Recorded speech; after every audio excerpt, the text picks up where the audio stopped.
You're listening to the local glow.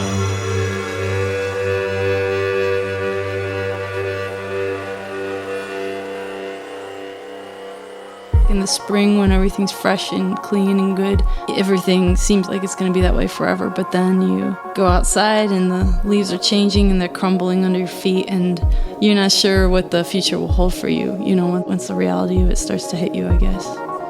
My name is Tarek Shahada, and you are listening to The Local Glow, an independent podcast production out of Chicago, Illinois, about local music and the communities and DIY spirit that keep it alive. In this episode, we'll be introduced to the literary and finger-picking good folk tunes of Rebecca Jasso, a proud and eclectic Chicagoan. We'll hear a diverse set of songs from her, ranging in topics from the changing of the seasons to moonlit adventures down grassy rural roads, to a mistake that left the Windy City a burning pile of rubble. Rebecca has a timeless soul in her voice, calling to mind the fragile tones of Nick Drake or the lilting melodies of Judy Collins. Her diverse interests in wildlife, creative writing, and fantasy come through eloquently in her music, so stay tuned for some graceful and truly Midwestern folk numbers.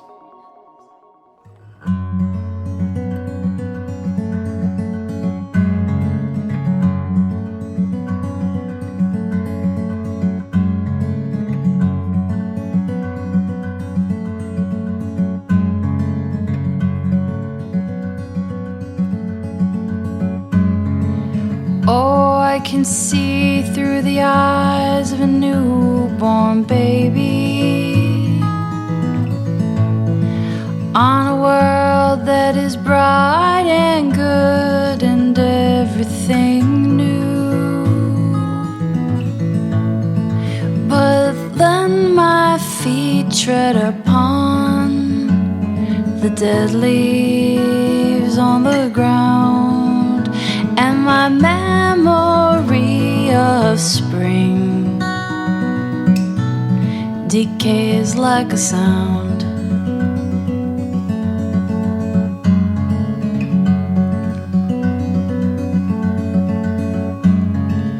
Lost in the back of my mind is a thought of the morning, with the chance to begin again and make new what is old.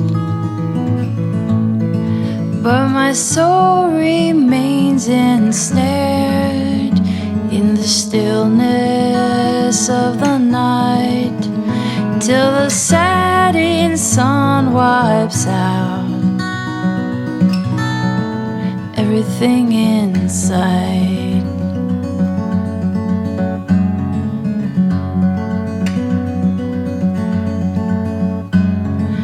What is life but a leaf on a tree in the autumn, with the memory of its bud still on its mind, clutching onto life until time pulls it down and turning into ash on the ground.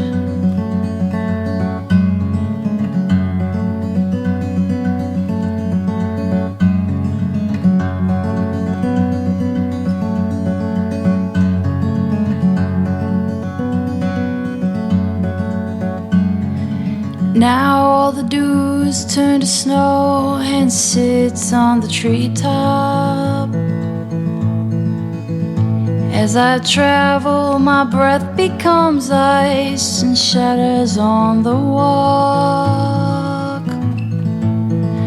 Where once my path was green, it is stripped of its hue, and the chill of winter's made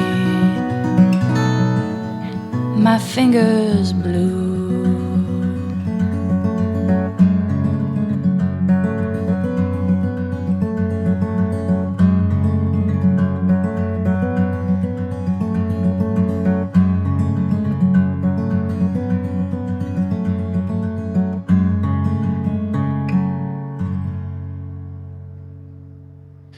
I saw that you wrote here, this song is about growing old. You use the image of the changing of the seasons. What are your feelings about growing old? Like you said that you look forward to it? Yeah, I think that as I've grown older, I've gotten better at things, better at music and like understanding things and wiser, Mm-hmm. like it's just happens to everybody with experiences. And and I think that there's a lot of emphasis in the world or in our culture about youth and about making it by a certain age or, actors and things like performers and stuff. And I don't know, as I've gotten older, I've just felt like, well, I like the way my life is going, it doesn't matter. Wherever I am is where I'm supposed to be, I think. So having the advantages of growing old and not the disadvantages of being younger, it's working for me. Sure. I think. That's cool. I can definitely relate kind of seeing growing older as kind of reminiscent of the changing of the seasons. I think that's a beautiful image too, though, because, it has kind of the foreboding kind of feeling of like a discrete end, but there's kind of like this beautiful thing that comes with the fall and with the changing of the seasons. So, it's got the heaviness, but it's got kind of this unignorable beauty to it, maybe. Yeah. I think what I'm singing about in the song is just when you're a kid and you can do whatever you want and you're testing out, like, how your parents are going to react if you do this or what all the different things, It's like you don't feel like even getting in trouble maybe it seems like forever at the time, but looking back, it seems like everything is like the world's your oyster. I know that there was this one time I don't know what the context was, but I was talking to a teacher I knew who was teaching like grammar school, and she said that kids, when they're little, they all think they're going to be rich when they grow up. They all see themselves as being rich, and of course, very few of us get there. So I think that like that's sort of the take on the song too, is like in the spring when everything's fresh and clean and good, everything seems that way, like it's going to be that way forever. But then you go outside and the leaves are changing and they're crumbling under your feet, and there's gray clouds everywhere, and you're not sure what the future will hold for you, once the reality of it starts to hit you, I guess. Anyway, okay, so a few things about yourself. Rebecca in a nutshell. Well, I studied art in college long ago, but I always look back and wish I'd studied something else that could be anything at any given moment. But not that I wish I didn't study art. I just like have a lot of interests. For sure. And right now I think about in the future becoming a wildlife biologist. Whoa. So I'm reading a biology,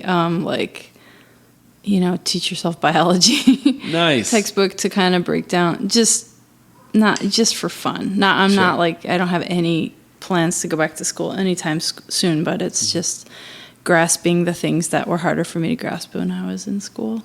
Because I'm just work a retail job and, struggle a lot to get by sometimes, and then play music, and I've always focused on music and not like getting a real job, or a good job. So sometimes I contemplate like what should I be doing to make money, and I realized, man, I love animals as much as I love music. Yeah. I should be at least doing stuff with animals, even if it's still at the same pay grade. Sure. So, yeah, I love animals.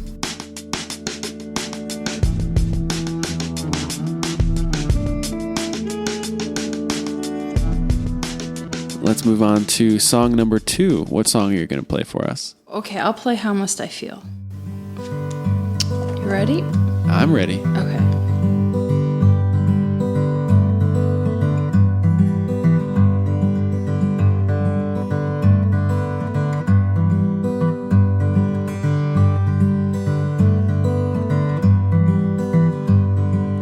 All that I know, I lost it a while ago. All that I am is drifting off into the past. How must I feel? How must I feel? This can't be real.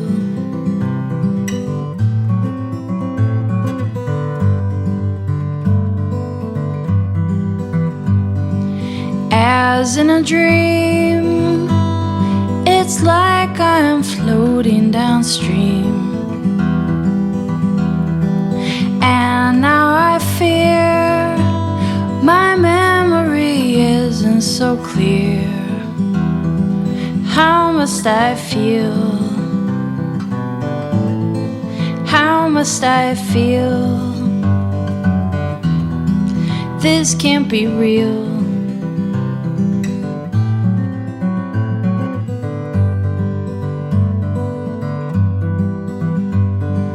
I remember when he came and took my hand and said he would be good to me. Oh, now you treat me cruel, and I have been a fool to sit here and let you do this to me.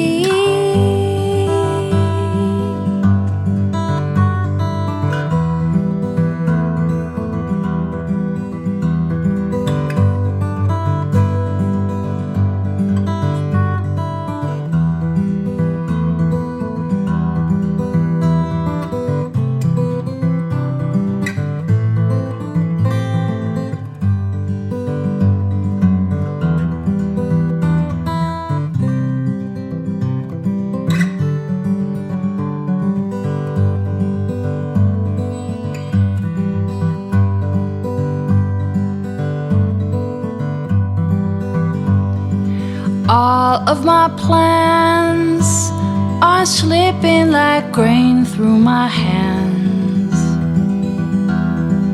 I can't believe there still is a piece left of me.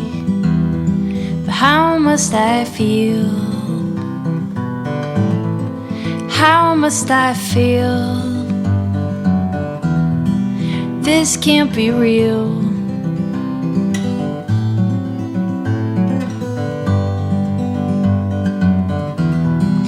This can't be real.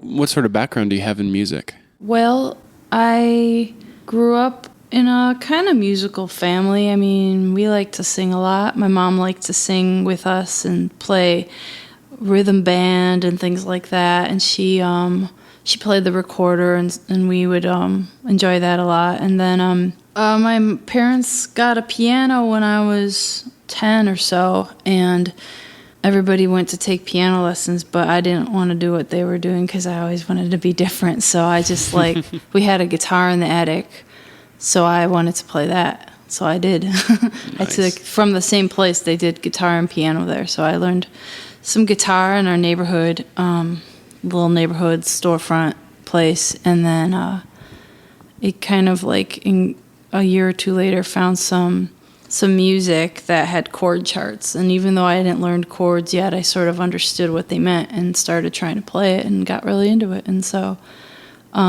they got me classical guitar lessons. And so then I just really kind of got into that. And throughout high school played in some classical competitions. And then I really was kind of a loner. I didn't have a lot of friends, and I didn't have a lot of interests in the kinds of things kids my age were doing, like playing video games and hanging out and with friends, I guess.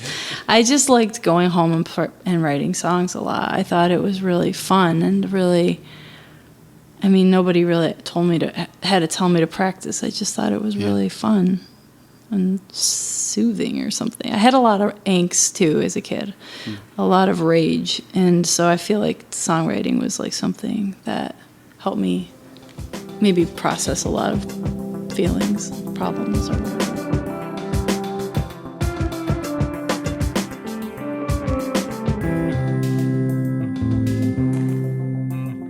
Do you remember what age you were when you wrote your first song? You know, I don't remember like any. I know as soon as I got the guitar, as soon as I came home from my first lesson and we learned like the E, F, and G, I was like trying to write a song with those notes. Yeah. I mean, that's what I kind of thought the point was of playing guitar, was to write and sing songs and write songs. So, but my very first song that, the oldest song that I still remember, I think I wrote probably when I was a freshman in high school, and it's called Stalker, and it's about this boy that was a senior that I used to kind of sort of follow home. Oh, so you were the stalker. I was the stalker. It was like a tongue-in-cheek love song kind of thing. It wasn't very scary or anything. It wasn't dark at all. It was very cute and very sweet. Oh. And it had and the boy in real life, I mean, like, he was this guy and he had this girlfriend and they always walked. I didn't even know his name. I just thought he was cute, and they walked kind of the same way home I did, and so I was like always a block behind them, and then they would eventually go a different way, and I would just go my way. I wouldn't keep following them home because I didn't really want to waste my time. But I always had like a fantasy about him, and so that song came out of that, about me kind of following him. Yeah. So your husband plays a little piano. Do you guys ever play together? Is that a thing, or is that always been sort of separate? So he's more of a classical guy. I mean, not even more. He just is a classical guy. He doesn't really get into rock music or this kind of stuff, folk music. He's very supportive of what I'm doing, but I don't think he really. It's not like part of who he is to enjoy this kind of music. So he's supportive of me, but I can tell he's yawning or whatever in the background.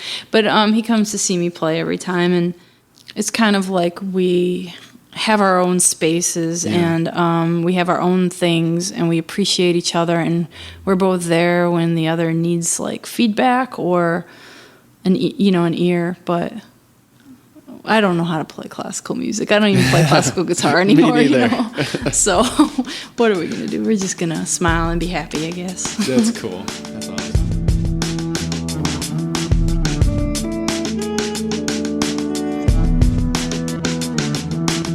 Hey, this is Laura, one of the producers of The Local Glow. We'll get right back to Rebecca Jasso and her music, but I wanted to take a quick second to tell you about a few things. These songs that you're hearing today were performed live here in our Chicago studio. If you like what you hear and you want to support today's artist, you can purchase this performance at thelocalglow.bandcamp.com for just a few bucks. While you're online, be sure to find us and give us a like on Facebook at The Local Glow. And of course, don't forget to subscribe to our feed on iTunes or your favorite podcasting app. Now, back to the show. So you wrote in your email about how this song, How Must I Feel, that you played earlier, you wrote it during a period where you're trying to write something new every day. Well, okay, so I wrote that to be brief, but like really what I was doing is one of those things where you write and record every day, like write and record a video of every day. So it only lasted 6 days.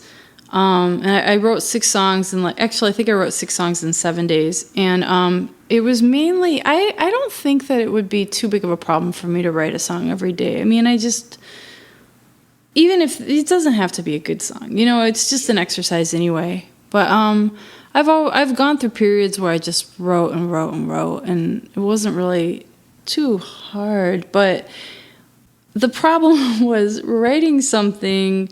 It's fingerstyle. What I play is fingerstyle, so sometimes it gets complicated. And then, like, playing it, like, writing it and learning it well enough to perform it for a video in the same night. Yeah. And I was taking most of the time doing takes, It was, like, hours of takes to get one take. Maybe not hours, but, like, 2 hours maybe. And so that's why I gave it up, because we had been married only, like, 3 or 4 months, and I was spending all this time doing that, and I was thinking maybe I should just just spend time with my husband, not fair. making videos for YouTube. And that's why I stopped. But I got a couple songs that I still play out of that time. So that was a good, really productive era. No kidding. And that was one of them. I think I was just thinking it kind of comes back to earlier when we were talking about the benefits of growing older or whatever and experiences. Because I think that I've just been writing a really long time. I mean, I've been writing since I was 10, and I'm much, much older than that now. And I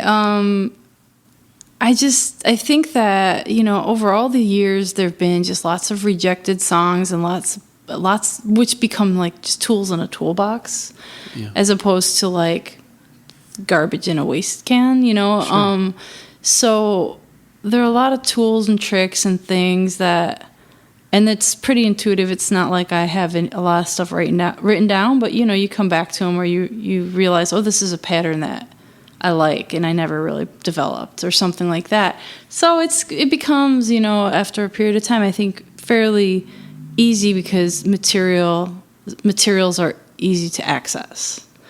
It's a good exercise. I think once I'm done with my project that I'm working on right now, I want to try to write more. I don't write as much when I'm like recording. I'm more focused on that. So that's cool.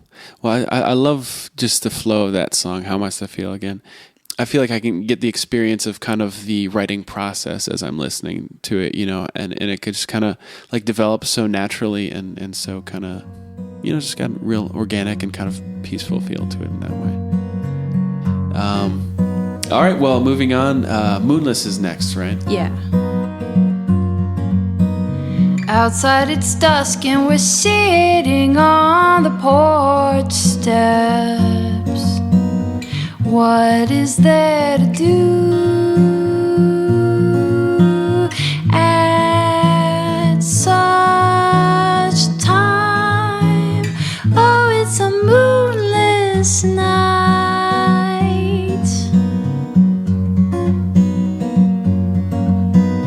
I grab the keys and we throw ourselves into the front seat. You take the wheel and we fly down the road. Oh, it's a moonless night.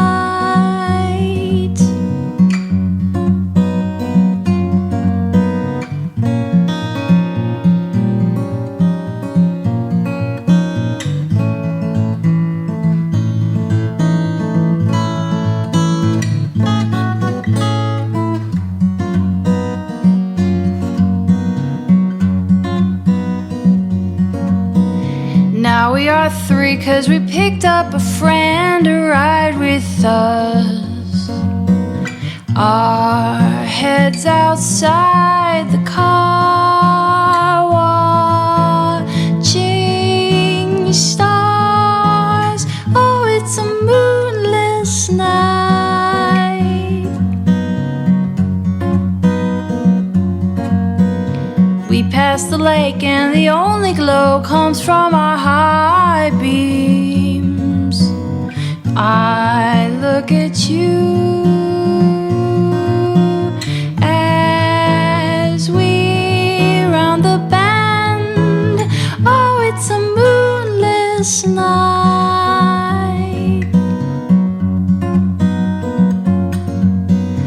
As we round the bend,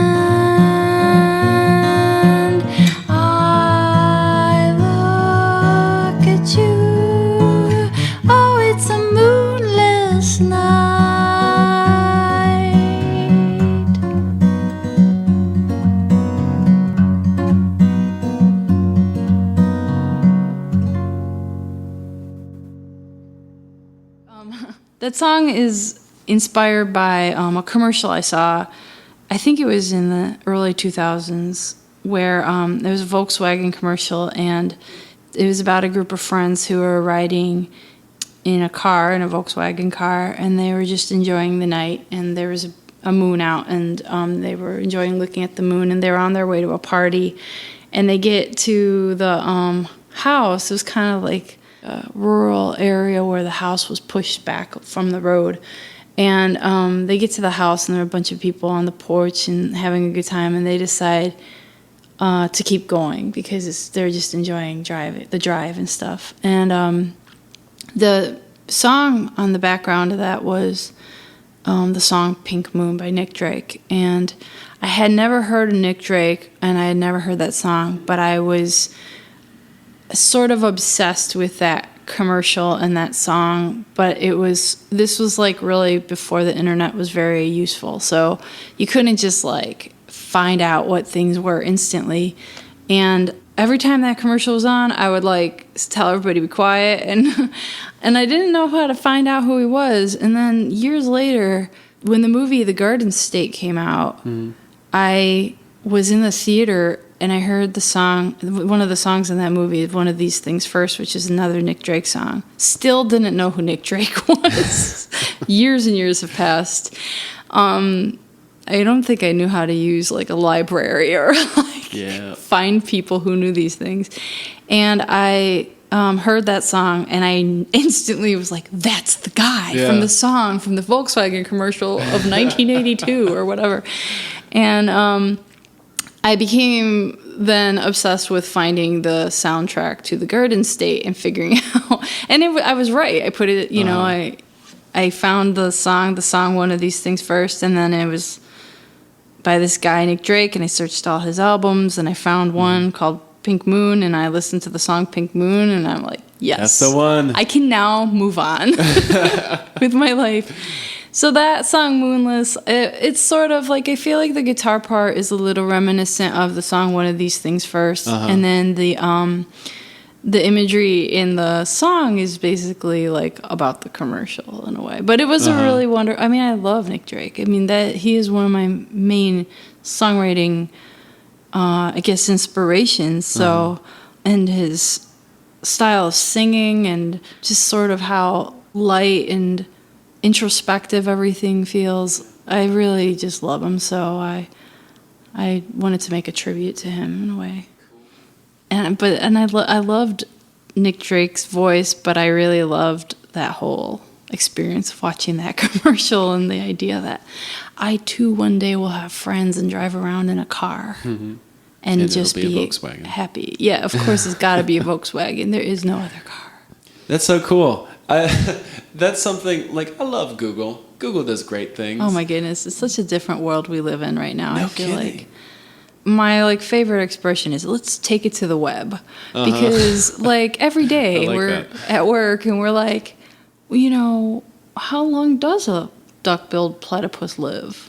Yeah, let's take it to the web. You know, we are like constantly the burning questions. Like, are an aardwolf and an aardvark related? You know? Whoa, are they? No, it's just that aard means earth in like Dutch. Yeah, and so earthwolf. Earthvark. I don't know what vark means in Dutch, but yeah, I just, it's crazy that every answer is a breath away. There, yeah. I think that's that's something that I kind of like get bothered like at myself about sometimes. Like I'll be wondering something and I'll just be like, you know, I wonder, like how long does a duck-billed platypus live? Then I'll just, you know, Google it on my phone, and then sometimes I'm like, you know, hold on a second. This is kind of fun not knowing, you know, this is kind of fun. Like I don't know how to find out. There's no way to find out. I'm just going to be, you know, curious about it. I know. I don't know. Sometimes I hear people say things like that. and I'm just like, I don't know. I remember maybe it's the same with you, but like when I was growing up, I would ask my parents a question, and instead of telling me, they would say, go look it up. And then I wouldn't look it up. I would just be in the dark. And, you know, like, how do you spell a word? And my mom would say, look it up in the dictionary. And I just would be like, no, forget it. I don't need to know. And then, you know, I think that maybe from a starvation of information, I just pounce on the internet every chance I get to answer my question. I don't know why, you know? I just do. Yeah, wonder is kind of like an undesired but kind of cool commodity. When wonder just kind of comes upon you, it's kind of a bummer. But then you're like, oh, that's kind of interesting. Having no idea, though. It's true.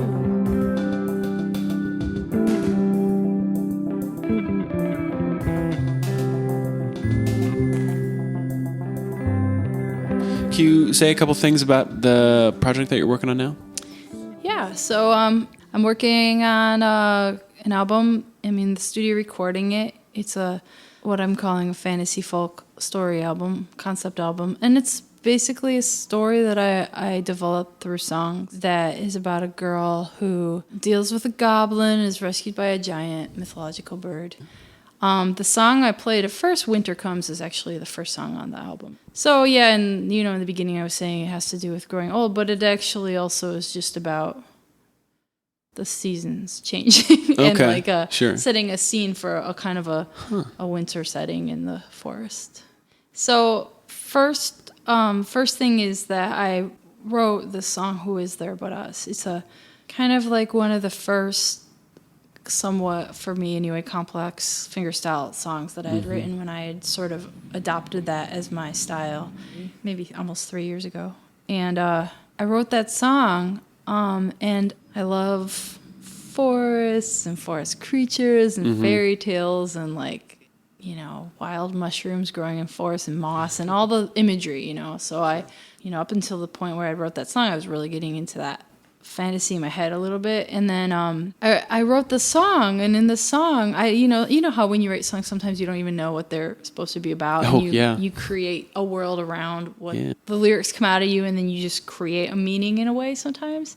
So this song had to do with the person narrating it trying to get away from her companion, which is this giant bird. And I just had this idea of kind of needing somebody, but also being afraid of them or trying to get away from them. Not afraid for your life, but just that, afraid to not be able to do what you want to do or whatever. And anyway, for whatever reason, I wrote that song and about the two people, last people basically in the world being this girl and this giant bird.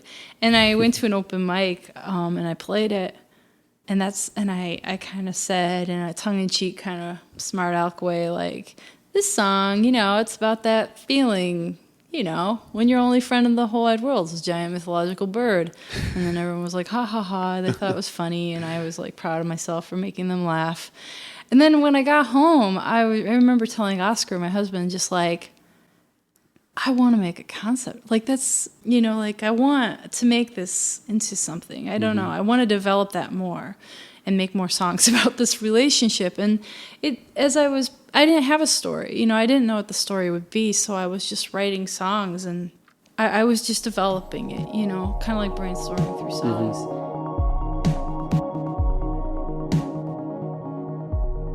Okay.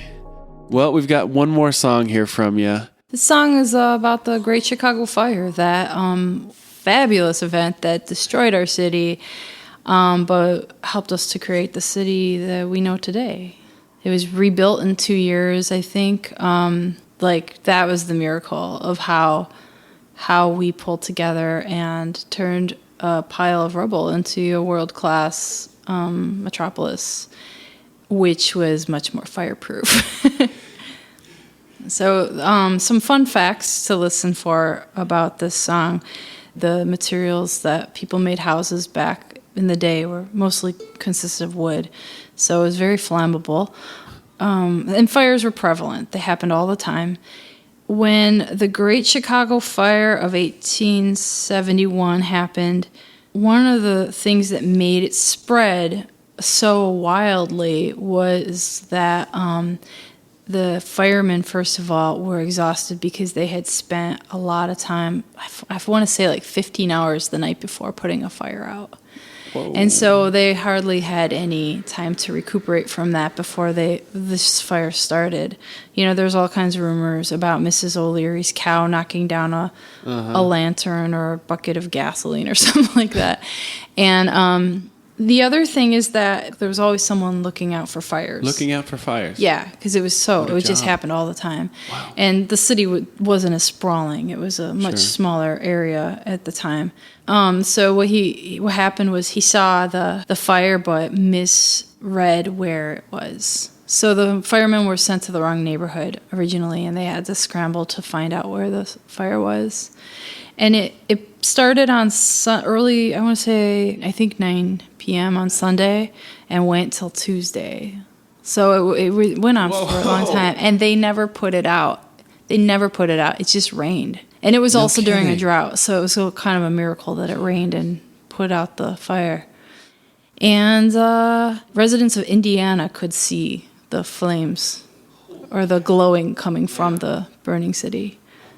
So, and then because of Chicago's importance in the world of commerce, because of the railroads and the waterways, there was an outpouring of funds after the fire from all over the country, but also outside of the United States, sending money to help the city. And then, I'm sorry to say this, but I do believe the town of Champaign, or maybe it was Urbana, refused because of the sin and debauchery of Chicago. No so they were like, it's the Lord's will that Chicago burn. We're not going to contribute. So it's kind of fun fact about your hometown. No kidding. Or is that your hometown, or you just went to college there? That's where I went to school. Oh, okay. Hometown is the glamorous city of Rockford, Illinois. Oh, wow. Okay. Yeah. So you are not to blame. No, I guess not. Yeah. What's the song name? It's called Wooden City. All right. Well, take it away. All right.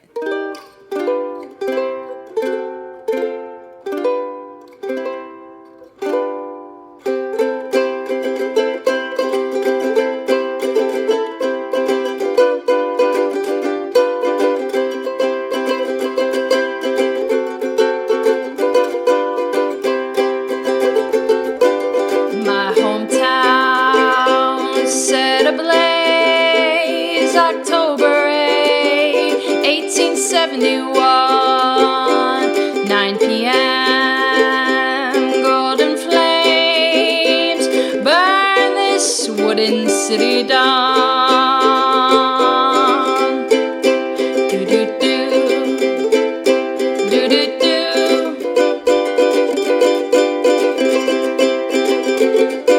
The fireman slow to respond.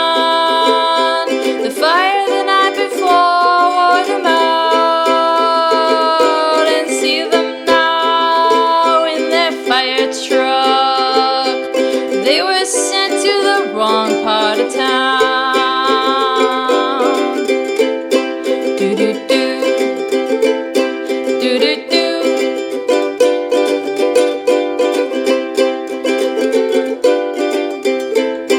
Do-do-do.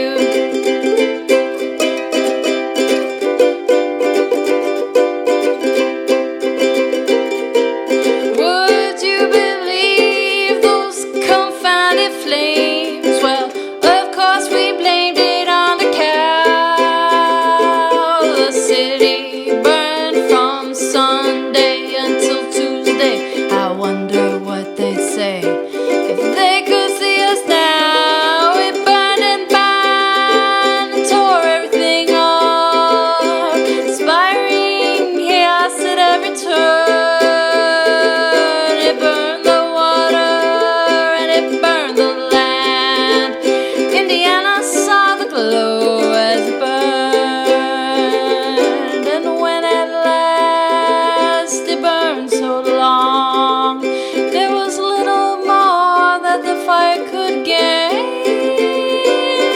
Man could not fight, although he tried, so thank the good Lord for the rain. Hey! Do-do-do.